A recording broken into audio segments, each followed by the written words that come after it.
All right, what is good with the YouTube? It is your boy, Sean Rock Tutter, aka Lil Nicky V6, represent Mandatory Thrive HGBN, because every day it is mandatory for us to thrive, and I am back again with another video. And I want to do this quick video on how to know you are a chosen one.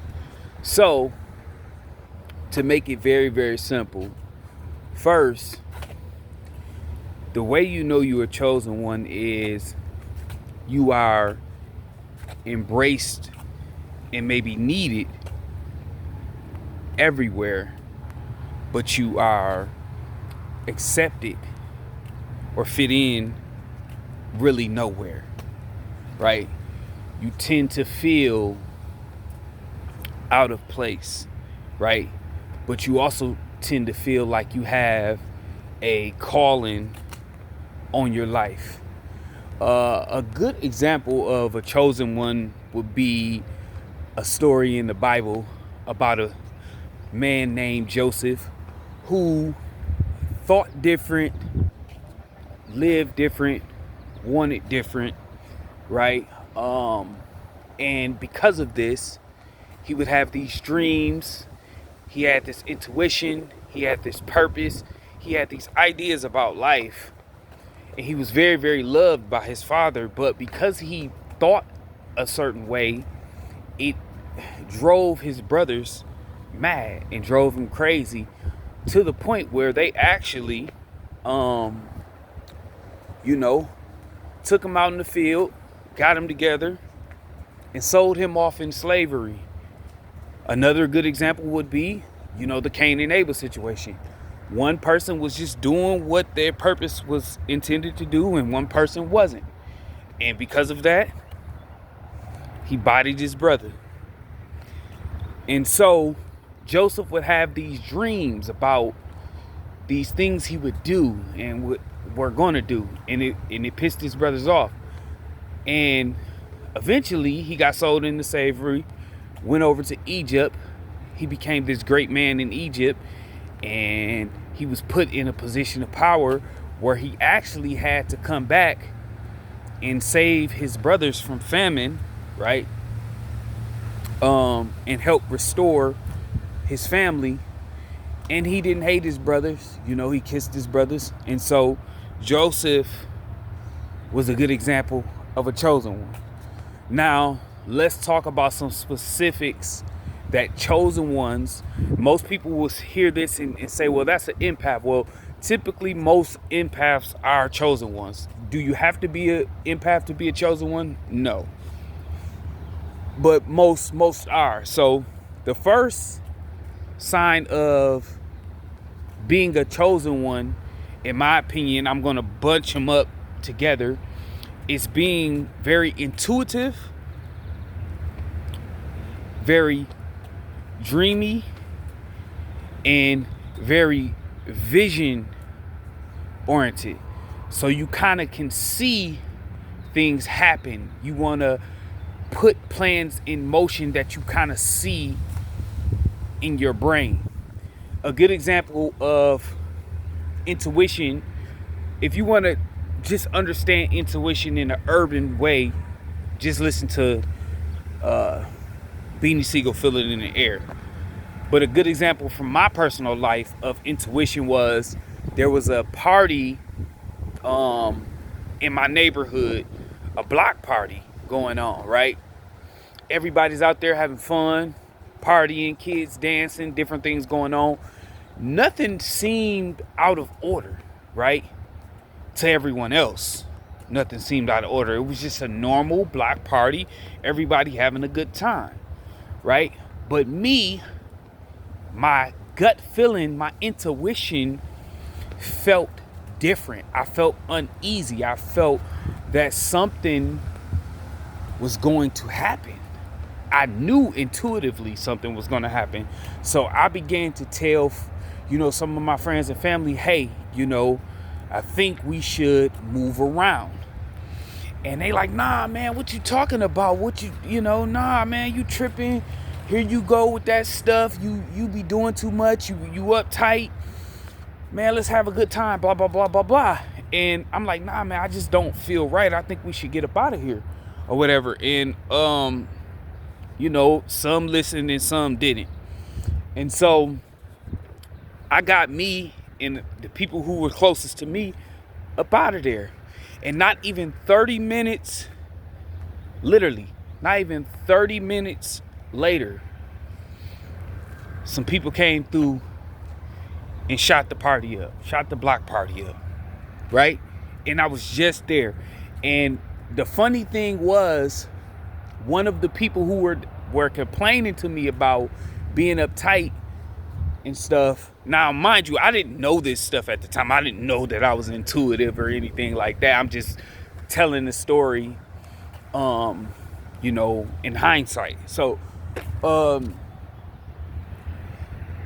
they like, man, I don't know how you knew that or whatever the case may be. But that's a good example of intuition. Intuition is just a instinct, a gut feeling, a understanding. So the first one is being very intuitive, very dreamy, and very vision oriented.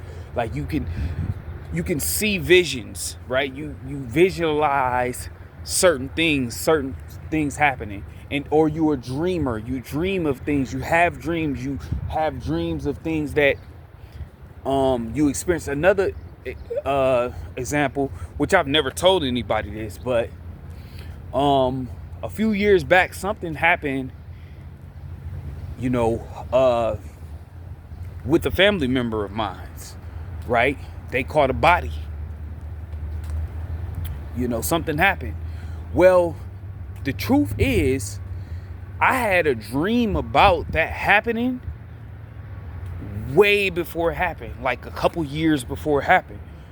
But because I didn't understand this type of stuff, I didn't understand this stuff, and maybe even thought it was weird, I never told anybody about that dream, right? But that dream came into fruition later, right? So that's the first thing. The second thing is, like I said before, you don't fit in, and you tend to be very empathetic and compassionate. You love to help people, right? But you don't fit in. You may have been some form of a misfit. You could have possibly even been bullied, right, for your gift settings, right? You have a certain type of talent about yourself. You carry yourself a certain type of way, right? And it doesn't really line up directly with the social norms, right? You may be a standout, right? If there's a garden of, all white plants, you might just be an orange plant that's just like sticking out, or you may just be a purple plant that's just sticking out, or you might just be a blue plant that's sticking out. The moral of the story is you don't fit the traditional narrative, right? So you won't fit in. You may be very empathetic and compassionate. Let's talk about being empathetic and compassionate. You listen to people. You want to love on people. You want to encourage people. You don't have such a super competitive spirit. You believe that success isn't just confined to you only or what you do only. You can see the beauty in everybody's gifts and everybody's talents, right? You have a more unified view of life. You want more harmony. You want more love and compassion in the world. And a lot of times, empaths or chosen ones or people of this magnitude, they snap. They snap because they absorb so much of what everybody else got going on because they're super duper compassionate. And another third sign that you're a chosen one, which is one of my favorites, is you can see a little kid. They could be 2 years old, they could be 20, or they could be 80, right? they just have an old soul. If you have an old soul vibe about you, right? You ever met a man or a woman with an old soul vibe? They're likely a chosen one. Right? It's like you almost feel like they've been here before. They may got a snappy attitude with some wisdom, right? Or they might be deeply concerned with family. They may be deeply concerned with injustices, and so forth and so on. They may have an old face, right? But typically chosen ones have an old soul vibe about them. Another sign of a chosen one, you might be a loner. You may be a loner. Even if you're a leader, you might have to be alone because you have to recharge, right? Because chosen ones typically absorb everything around them, right? You might be reading into someone that you don't want to read into, but you can't help it just because that's one of the gifts that you have, right?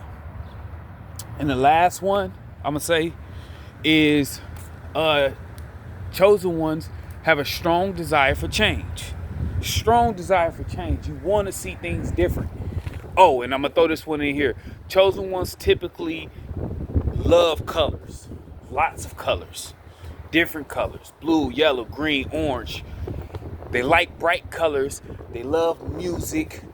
They're very touched by movies, right? Very sensitive, very intense people. So that's all I got, man. Remember, dream big, work hard, live great, don't stop. It's your boy Sean Rock. Till then, I'm signing out. Peace.